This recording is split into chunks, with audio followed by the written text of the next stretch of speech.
Hey, good morning. Thank you all for joining us for the Membership 365 webinar.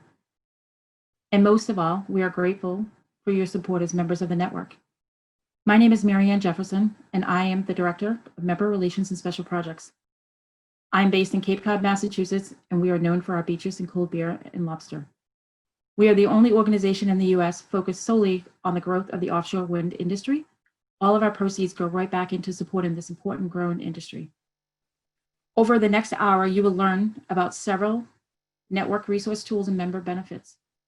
These benefits and tools will assist you in developing B2B connections, offshore wind strategy, and market insights, and include MemberClicks, the member-only website, Pitch and Brew, Supply Chain Registry, the Offshore Wind Hub, the Offshore Wind Dashboard.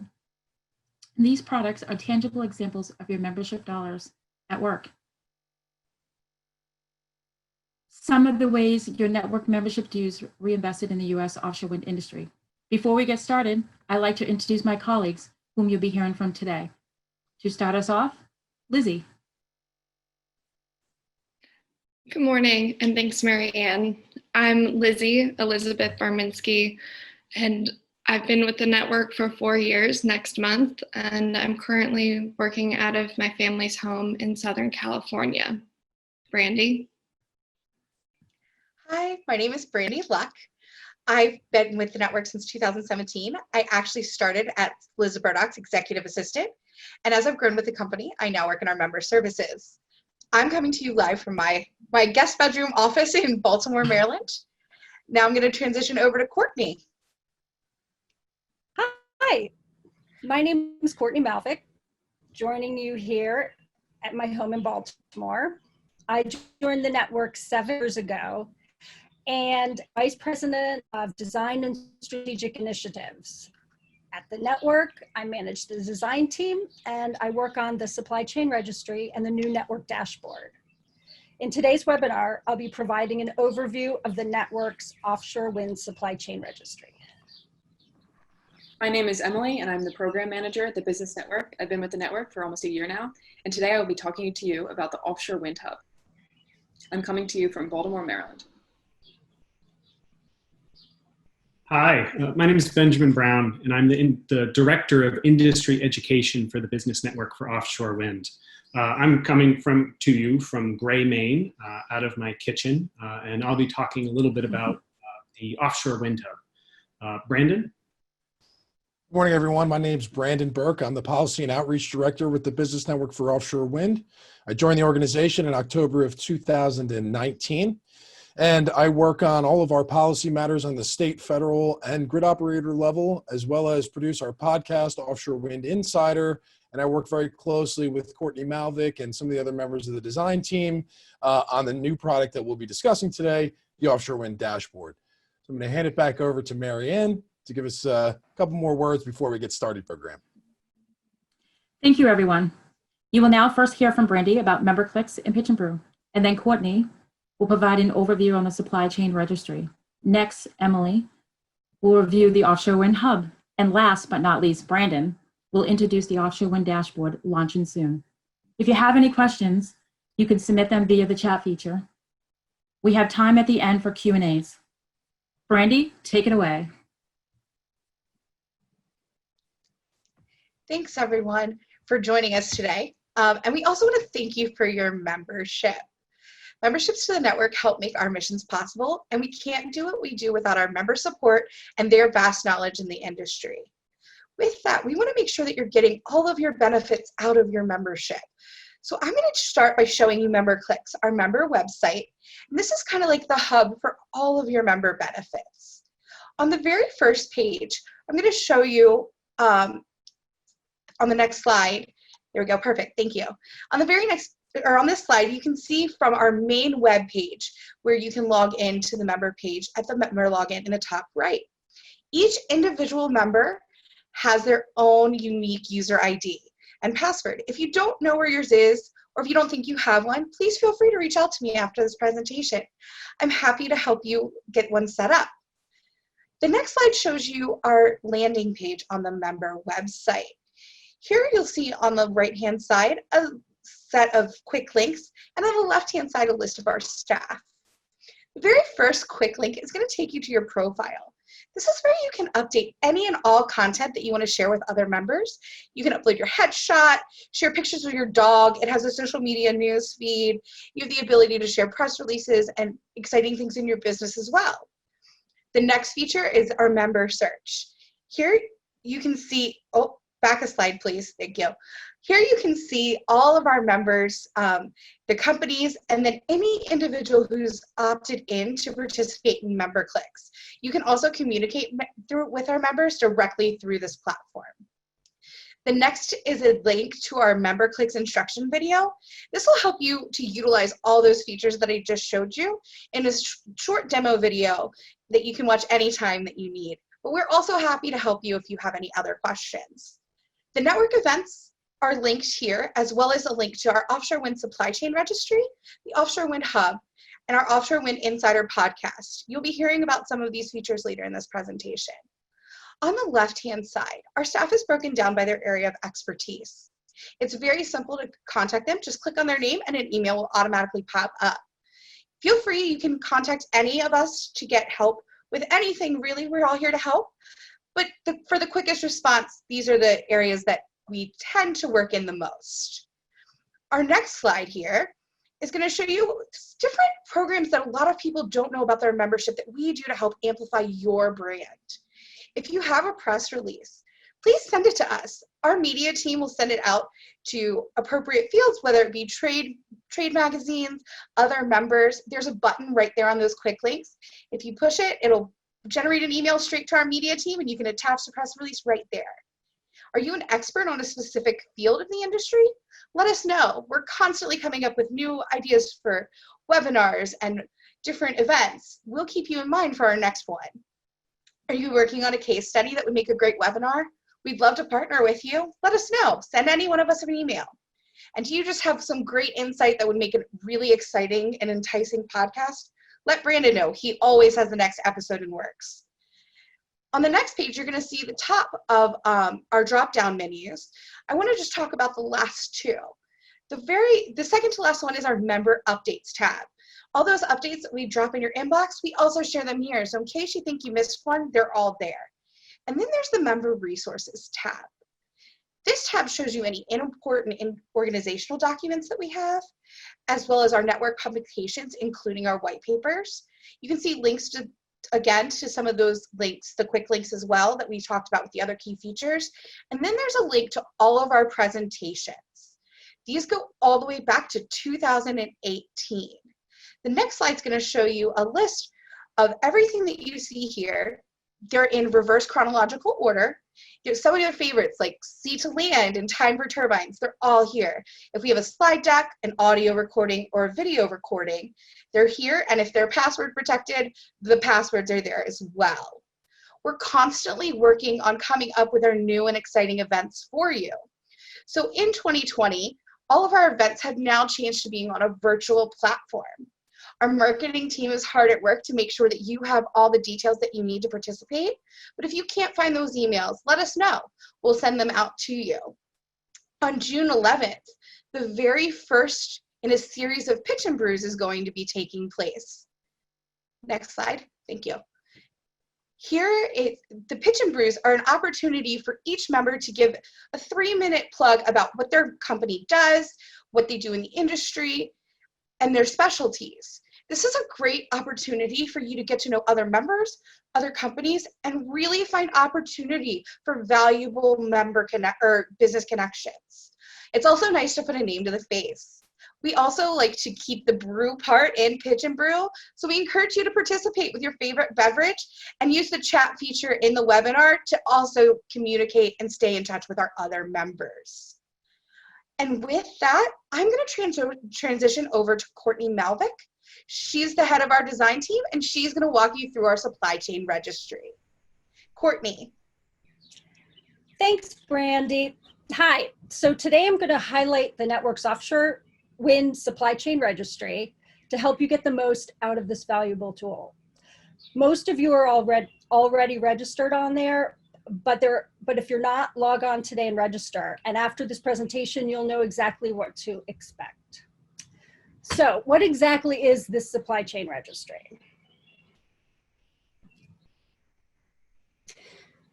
The supply chain registry is a database with a lot of data in it. It contains company information that shows what each company is capable of contributing to the US offshore wind supply chain.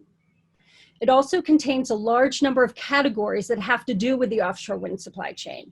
With more than 500 product and service categories and growing, the registry is the most detailed breakdown of offshore wind products and services that exists anywhere in the world. And we regularly update these categories because people like you reach out and let us know about products or services that need to be added.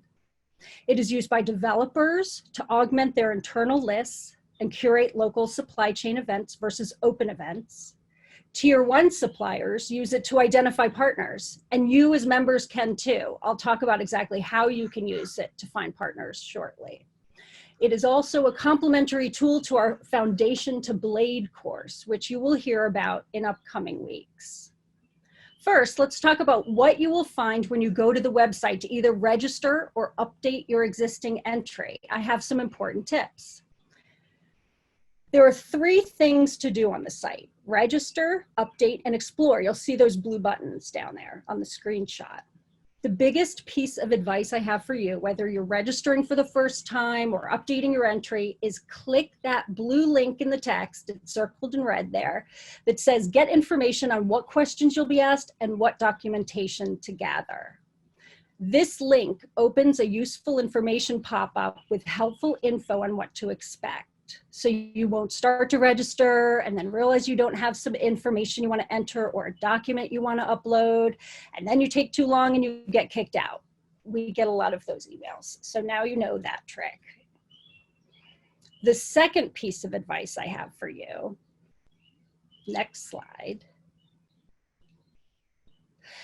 is when you're selecting your categories, always pick a subcategory. If you stop at the top level category, like marine services in this example, it just won't work. You won't get listed in the Explore directory, you won't come up in searches, and you want to come up in searches.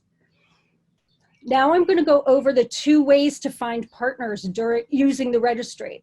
The first way is by clicking the Explore button on the website. Click the Explore button to take a look at the companies that are currently in the supply chain database. Now, because this website is open to everyone, you won't find detailed contact info, like the person's name, email address, phone number, but it is a good place to start to see which companies are in a certain line of work. After you click Explore, you'll come to a page with a long list of the service categories and subcategories. Say I want to look at companies in the marine services category. I know it's a service and not a product, so I'll stay on this page and scroll down until I see the marine services category. If I wanted a product or materials category, I'd click that dark gray product materials button at the top. That switches. So I'm kind of interested in port infrastructure and facilities. So I can see that there are 72 companies registered. I click on that and the list of companies displays. What appears is an alphabetized list of companies with a bio, city, state, other information, no specific contact information. Clicking on the web address goes to their website. If they're an MBE or WBE company, it's in red at the top. So perhaps after looking around this list, you decide you'd really like to get a detailed report on port infrastructure and facilities companies in Maryland. You're in luck. As a member benefit, we provide you with these reports. We are able to do any kind of search and send you a PDF of the results. We can search for port infrastructure and facilities companies in Maryland. There are 15. We can narrow it down to MBEs or those with a certain kind of certification. If there aren't any that come up, we can expand the region and search in the whole mid-Atlantic area instead of just Maryland. You get the idea. We can also include a map showing the company's locations. So please reach out to me if you're interested in these reports. My email is Courtney at offshorewindus.org and join us by registering. As of today, more than 1,500 companies are in the registry. For those of you who have already registered, I'll send you an email in the next couple of days that will have instructions on how to update your entry. For those of you who haven't, go to oswsupplychain.com and register. Thanks. Now I will turn the stage over to Emily Chambers, who will tell us about the Offshore Wind Hub. Thank you, Courtney. My name is Emily Chambers, and I'm the program manager at the Business Network. Today, I'm going to be talking about the Offshore Wind Hub. The Offshore Wind Hub is the library of historical information and resources related to the U.S. offshore wind industry. This is the landing page you'll see when you head to offshorewindhub.org. This is a valuable tool to members in the entire U.S. offshore wind industry, as you can access history and records of primary source documents, including studies, laws, policies, and credible source materials, including both federal and state primary source materials. We believe that managing and maintaining the site is a service to the industry. When you head to the resources search function on the Offshore Wind Hub website, you can see on the left-hand side that you can search by filter, by subject filter, and also state filter. In addition, you can do multi-state filter and multiple subject filters at the same time, depending on what you're looking for. As you can see on this page, there are a multitude of resources that are listed here. And this is not comprehensive, of course, but you're able to search specific to your needs. We want to highlight the history of the Offshore Wind Hub as well. The Offshore Wind Hub was established in 2012 by the Offshore Wind Collaborative. As you can see, various organizations and companies have managed and maintained this site since then, and the Business Network has started maintaining this site in October of 2019. The Business Network took this project on as we saw the value in maintaining this historical library of information that is representative of the development of the U.S. offshore wind industry. The previous organization that was maintaining this site ran out of funding, and therefore the network believed in taking this project on and using your membership dollars specifically to maintain and manage this site, as it is such a valuable tool to both the public and our members. Some of the earliest documents posted to the site date back to 1998, which demonstrates that these informed the development of the U.S. offshore wind industry. Some of the documents include historical information and data, and as I mentioned previously, federal, state, multi-state, and subject filters. We are still in the process of updating the listings and have been doing so since the fall of October 2019. Therefore, some of the state listings are more robust and more up-to-date than others. So if you see an item that you believe is relevant to this site and would like to see it posted, please feel free to submit a resource using this function on the site, or feel free to email me at emily@offshorewindus.org. I would be happy to review the document, and our team will review it internally and see how it fits relevant to this site. Now I'm going to hand it over to Ben Brown, who has personal experience in using Offshore Wind Hub and different applications and uses that he has encountered. Ben? Great, thank you, Emily. So my name is Benjamin Brown, Director of Industry Education for the Business Network. In the past, I worked for the Business Network I worked for the Maine Ocean and Wind Industry Initiative. While there and then maintaining the Offshore Wind Hub, I used it for a couple of purposes. Next slide, please. And here's an example of some of those. So stakeholder outreach, formal document preparation, and education. With respect to stakeholder outreach, when communicating with coastal stakeholders, fishermen, for example, using the Offshore Wind Hub was a great resource because I was able to point towards environmental impact studies, zoning studies, and then also legislative action that had taken place that allowed for leasing or for some kind of additional study to take place. And it pointed them towards a document that helped us establish some common ground. So for your purposes, I think that would work well for your projects. Additionally, there's formal document preparation. If you're preparing any kind of funding document, be a grant, a loan, some kind of bond. It's helpful to reference the environmental documents so that you can mitigate environmental risk. It's helpful to reference past legislation that says, we're going to have so many megawatts by a certain amount of time. That demonstrates market. So those documents are saved in Offshore Wind Hub, and they could be of great use to you. And then there's also education. So in the past, I've gone and visited schools. I've also worked with graduate students in universities and to help provide an overview of the offshore wind industry.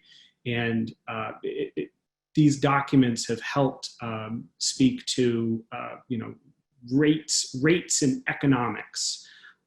Because then I'm able to point to something that a PUC docket that's saved in the Offshore Wind Hub, and that's able to help provide some numbers and justification for economic impact studies. It gets pretty technical. Some of it can be pretty technical. It is primary source documents, but that's also the importance of having these, and that's also the importance of your membership and your membership dollars. This is a public site, so anyone can use it, but your membership dollars help us keep this information up to date and usable so that you don't have to go scrounging for it at another point in time. All of these documents are here for you to use to help you in your projects and your efforts. So with that, I'm going to turn it over to Brandon. Brandon?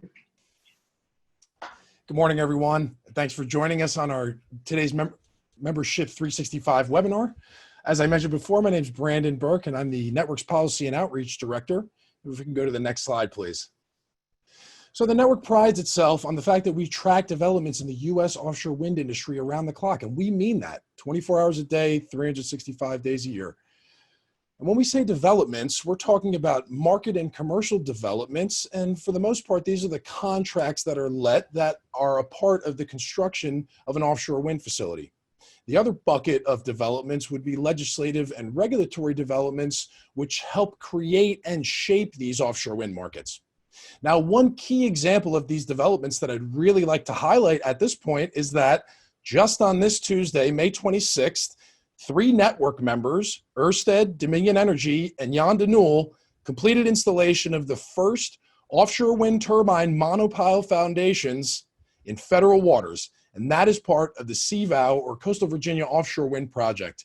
So I would ask everyone joining us today to join me in giving a hand to our members, because we find this to be a very significant step forward in the U.S. offshore wind program. Next slide, please. So this commercial and legislative regulatory information is highly fragmented and dispersed all over the internet in various publications and government websites, but without a centralized portal or access point. And that's where the Offshore Wind Dashboard comes in. The density and interconnectivity and the sheer volume of this information can really present a barrier to entry for small businesses or even mid-size and larger firms that don't have experience operating in the maritime or the energy sectors. So in light of the mass of this critical but unorganized amount of information, we felt that a product like the Offshore Wind Dashboard is critical. And the Offshore Wind Dashboard is a framework, a proprietary framework that we have created at the network that properly tracks the U.S. offshore wind related developments that I just mentioned, but it also displays this information in a way that is user-friendly and interactive. And the purpose of this is to not only greatly enhance the value of network membership, but to position members for success in the U.S. offshore wind industry. So this proprietary platform that we've developed facilitates easy access to information, predominantly market intelligence, which, as I said, directly increases the value of network membership. And as Marianne mentioned, this dashboard, as well as other products that we've introduced during this webinar, are a tangible example and a direct representation of the way that your membership dollars are a reinvestment into the future success of the U.S. offshore wind industry. And just a couple examples before we dive into a couple screenshots. When members peruse the dashboard, they'll be able to see how an offshore wind project started and follow it through the contracting process and into the construction and ultimately operations phases, or you could see how a state's offshore wind program advanced, developed, and modulated over time. So if we can go to the next slide. So this slide is what we call our market indicator slide. And this is sort of a landing page which really shows you all the key facts and figures that I frankly reference on almost a daily basis. And if I'm referencing them, we presume that network members need this information too. So as you can see, in the upper left-hand corner, we detail the number of active offshore wind leases. We also can see that we have 29 gigawatts committed to as a total of state offshore wind procurement goals. And as of May 2020, we have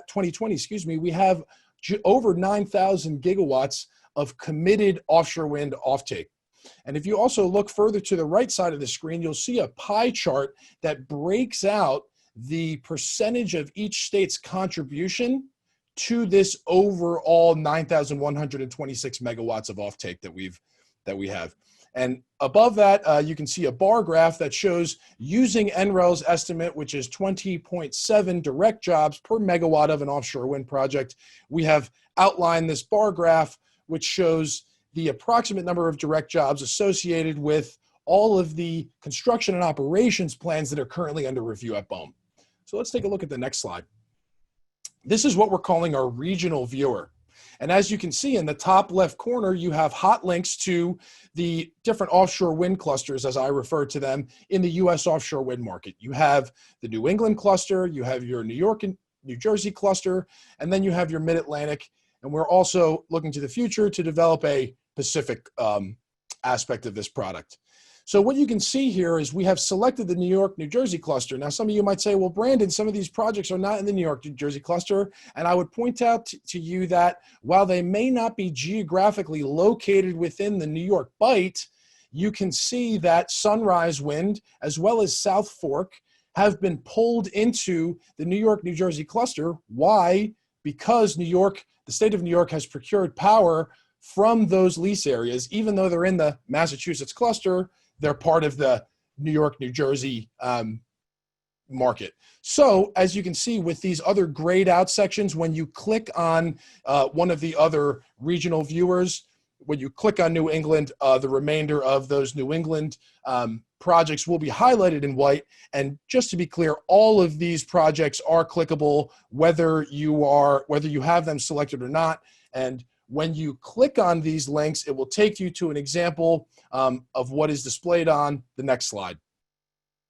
And this is what we call our project details view. And for this one, we've selected Ocean Wind. And as you can see, Ocean Wind, the top of the page details the developer, which in this case is Ørsted, with some equity stake from PSE&G. You can see that the offtake by this project is by the state of New Jersey at a quantity of 1,100 megawatts. And you can also see some of that direct job information that I referred to in the previous slide. Dropping down, you can also see the status of the project through the federal permitting process, as well as some of the information about lease acquisition in terms of how much the lease costs, the lease area that the project is being derived from, as well as the lease acquisition date. Moving further to the right of this slide, you can see the contractors that have worked on the Ocean Wind project or are contracted to work on the Ocean Wind project. And this is where I find the most exciting value in terms of tying together the dashboard and the supply chain product that Courtney described before. Because when you click on these listed contractors, a contact card will come up with information for you to directly contact those contractors. And then looking to the bottom of this page, we see sort of a social media typed chronologically organized feed, which shows you how the Ocean Wind project has developed over time in terms of contracting, as well as some of the other solicitation things. This is not a complete view. This has a longer history to it, but this is what we can view in this screenshot. So going to the next slide, that we have created a similar product for the state details page. And what we mean by that is essentially this will show you a history of a state's particular offshore wind program as it has developed. And you see very similar to the Ocean Wind project, you will see that there is a social media type feed at the bottom of the page. And at the top, you will also see there is a list of contractors for not only those who have worked on Ørsted's project, but this will cover all New Jersey projects. And we truly view the Offshore Wind Dashboard as a living document. And this is something that's going to continue to grow and expand over time as the offshore wind industry in the United States continues to evolve. More importantly, we want to enable members to easily access the information that they need to succeed in the U.S. offshore wind market. And for that reason, we are requesting member feedback and input on this product so that we can keep it as up to date as possible. So without further ado, here's my contact information. I encourage you to reach out at any time to provide inputs that we can insert into this product. And at this time, we're going to go to Q&A, and I'd like to give it to Lizzie to take it away. Thanks very much.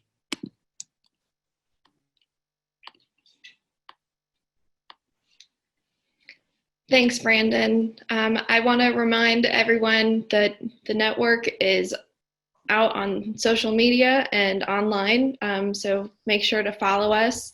That's the best way to stay up to date on offshore wind and all the activities that the network is doing, including, as Brandy mentioned earlier, our upcoming events. As she said, we are hosting our events virtually this year. We've adjusted in the current situation. So we have an upcoming webinar on June 4th that's with the National Offshore Wind R&D Consortium, an Innovate UK webinar on June 8th, the first Pitch and Brew series on the 11th, following the first IPF live stream event, which is going to highlight some speakers and provide a good opportunity to get some of the content from IPF virtually. So I'm going to bring us all back up to our videos and address a few questions. If you have questions, please submit them via the Q&A function, or feel free to raise your hand. Couple of things, the slide deck and the recording of this webinar will be available for members and on the MemberClicks website.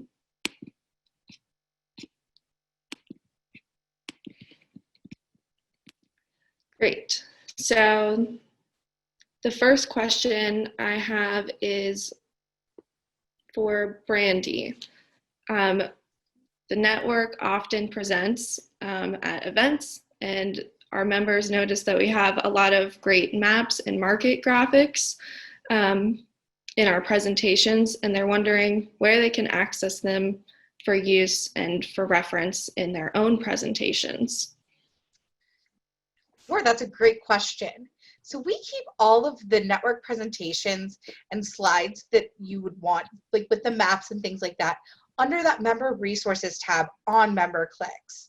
If there's a specific slide that you've seen in a presentation that we've given and you don't see it there, reach out and let us know. Our design team has them saved, and I'm sure that we can get them for you. Great.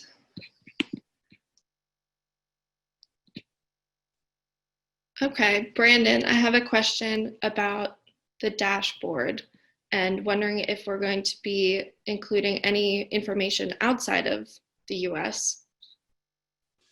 Yeah, at this point, ultimately, our focus is on the U.S., but we are moving in that direction to encompass, because, you know, the reality is that we are a U.S. market, but we are part of a global market. And we are really excited to really expand this to encompass the entire global offshore wind market. And so, yes, ultimately, that is part of the plan.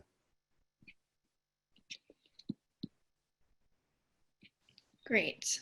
Okay.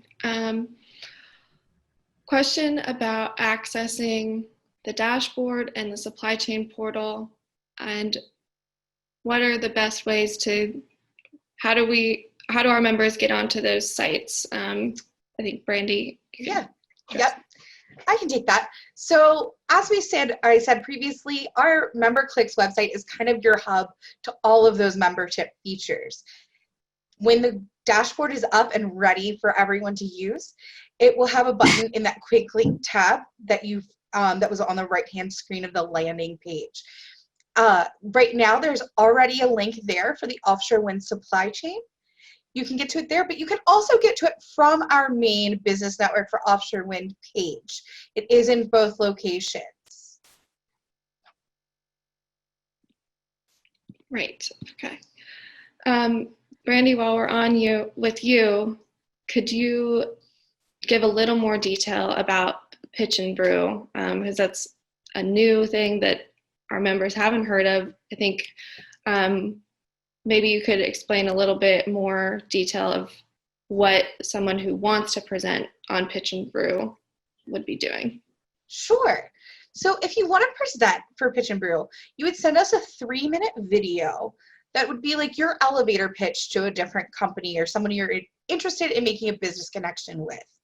What we're going to do is we're going to host those videos we're going to show them in the presentation, and we're also going to host them on our member web YouTube channel, as well as in this MemberClicks site. Here, other members and non-members of people interested in the industry can see your pitches and interact with you that way. It's also an opportunity to get to know other members and what they specialize in. So there may be a business connection that you didn't even know that you wanted to make, that you might find out that the company is a great match for you all. So we're really focusing on learning about the member base in a whole. And again, like I said before, never short of an excuse to grab a beer with our members. We can't have a real happy hour. So this is going to be our virtual happy hour with you all, and have some time. The staff will jump on as they can as well, and they're going to interact, and we can chat and have a casual conversation as well. Great, thanks. And I believe that you do have some tips and tricks for putting together a video and an elevator pitch. Yes. So if you are interested in participating, please send me an email. My information, it's brandy@offshorewindus.org. And if you send me an email, I'll send you over the pitch tips, as I called them, as well as some speculations or specifications that we're looking for your videos. Okay, and then what time is Pitch and Brew on the 11th? It's at 4:00. Great.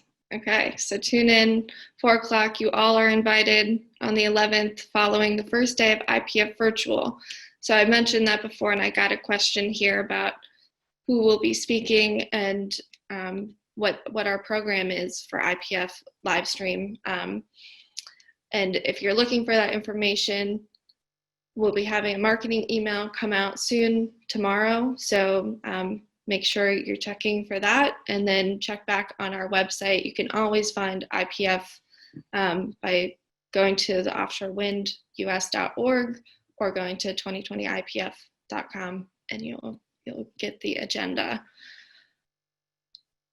Just to clarify, that's 4 p.m. Eastern on June 11th. Yes. Great. Brandon, I do have a question for you. It's a little more technical about the workforce and jobs. Could you address that? Thanks. Yeah, so Ed, that number comes from an NREL report that estimates that every megawatt of a U.S. offshore wind project results in approximately 20.7 direct jobs. And I will reach out to you directly after this and get you that report and discuss that with you fully. But that's where that number is coming from. So essentially, you just take the megawatts capacity of the project, times it by 20.7, which is an NREL provided number, an NREL estimated economic development number. That's where we're coming up with those numbers. But I'm happy to get you or anyone else that source or discuss it further.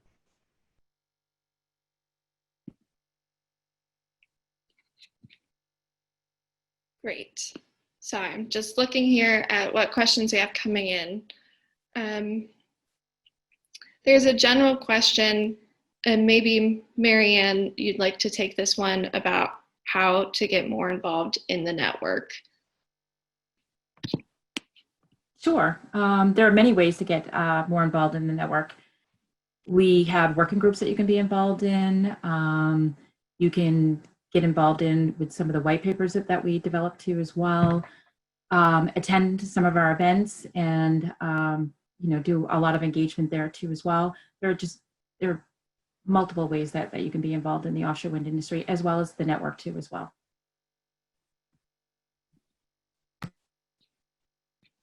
Great. So as Marianne said, we're here to help you figure out how to get connected into the industry and with us. So we're always available. So feel free to reach out to all of us. I think we have a couple other clarifying questions on Pitch and Brew. And Brandy, I think when we run our Pitch and Brew live, that's available for members. I think, could you clarify who's going to be able to watch it, who's on it, and then where they can access it later? You're on mute. Yep. Sorry. Sure, absolutely. So the member, to pitch your company, that is a member only benefit. And the live actual presentation is also a member benefit, but then they can see the videos and the recordings of the presentations after, and that will be hosted on the main web page as well as our YouTube channel. So the actual time that you can promote your company is a member benefit, as well as attending the Pitch and Brew events.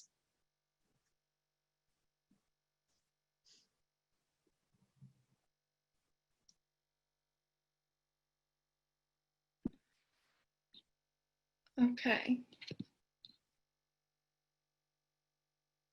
All right. I think I'm going to ask, I have another question. I've had a couple questions come in about when folks are going to be able to access the dashboard. If Brandon, you could speak to that. Yes, we are looking to roll that out soon. We are very close, and I would say that we want to make sure that we have a finished product that is as helpful to you as possible. And because there is so much interconnectivity between the data, you click one thing on one page and it affects things on other pages. We want to go through and work all that out to make sure that that is easy to access and use for members. And the point of it is to be a source of information. So we need to make sure that that information is completely accurate and totally complete to the best of our ability before we're ready to roll it out. But keep an eye out for marketing emails, and they will definitely be providing more information as we firm up that date. That being said, I'm happy. Lost my video there. That being said, I'm happy to provide a beta walkthrough kind of on a one-on-one basis with anyone who's interested. But again, keep an eye out for those marketing emails, and that is where you will be getting updated on that launch date.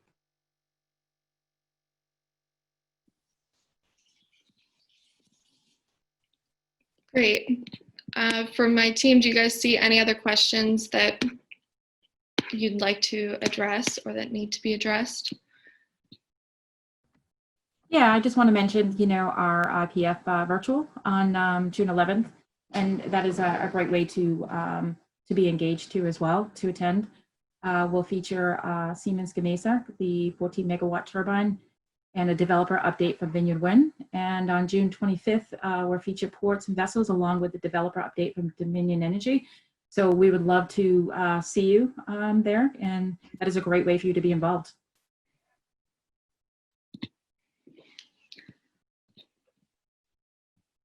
Great, thanks. So I'm going to do a last call for questions. If you have any, please submit them now.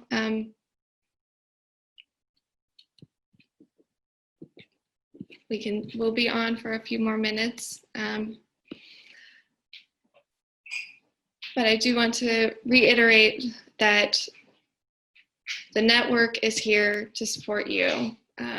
We wanted to do this webinar on the Membership 365 to highlight these benefits that you might not have been aware of or that are new, and we hope that they are beneficial to you.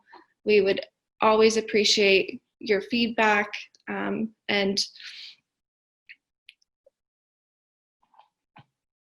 would